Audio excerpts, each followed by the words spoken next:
brought to you by Silver Pumps. Top quality और consistent performance के लिए सिर्फ सिल्वर पंप्स नाम याद रखना। हम इस वक्त खड़े हैं इंदौर के वीणा नगर में और ये वीणा नगर इंदौर की विधानसभा 2 में आता है। और आपको बता दें कि जो पहलगांव में कल आतंकी हमला हुआ था उसमें जो अलीराजपुर में जो LIC में कार्यरत है सुशील नथानिया, उनका जो घर है वो इंदौर में है, इसी वीणा नगर में। और उनके परिवार में 4 लोग हैं, उनका बेटा, उनकी वाइफ को और उनकी बेटी।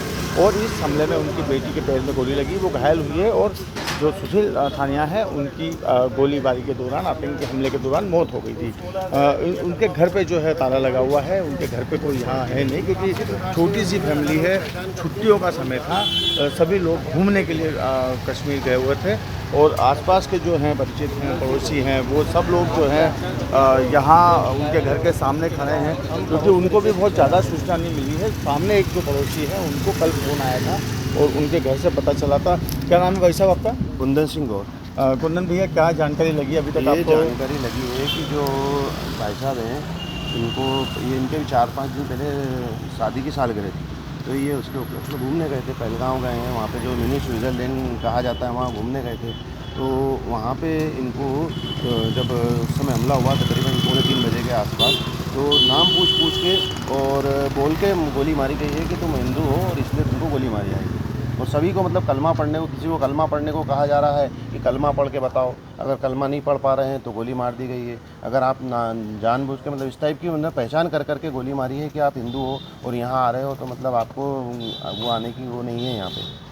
और ये जानबूझ के पूरा कृत्य किया गया है, षड्यंत्रपूर्वक ये किया गया है ताकि पर्यटन वहाँ पे ना जाए। और धारा 370 ख़त्म होने के बाद जिस प्रकार से पर्यटन में बढ़ावा मिला है, जिस प्रकार से पूरे हिंदुस्तान की पब्लिक वहाँ जा रही है ताकि एक पब्लिक में दहशत फैले, और जिस प्रकार से बांग्लादेश मुर्शिदाबाद में हिंदू पलायन कर रहे हैं वहाँ पे, तो उस उनकी बेटी कैसी है? बेटी पूरी सकुशल है, अभी पैर में उनकी गोली लगी है लेकिन सकुशल है वो। और 12:30-1 बजे के आसपास वहाँ से उनको निकलने की सूचना प्राप्त हुई। आपके परिवार के और किसी व्यक्ति अभी किसी संपर्क नहीं हो पाया। कब आया था फ़ोन आपके पास? फ़ोन का तो नहीं पता, हमको सोशल मीडिया से मालूम पड़ा था। और ये मेरे बहुत यानी कि जब बैचलर है तब से मेरा परिचय इनसे है, यानी कि बचपन मेरा इन्हीं के साथ में खेलने में। तो इंदौर में कब से रह रहे हैं? इंदौर में करीबन 30 से ज़्यादा साल हो चुके हैं। और कौन कौन है उनके परिवार में? बस मियाँ बीवी और 2 बच्चे हैं। एक बच्चा पढ़ रहा था और एक बालिका की जॉब लग गई थी बैंक ऑफ बड़ौदा में, तो सूरत में कुछ हैं। तो और क्या जानकारी मिली, कब तक लेके आएंगे उनको? इस तरह की कुछ 12:30-1 बजे इन्फॉर्मेशन है कि वहाँ से निकलेंगे वो।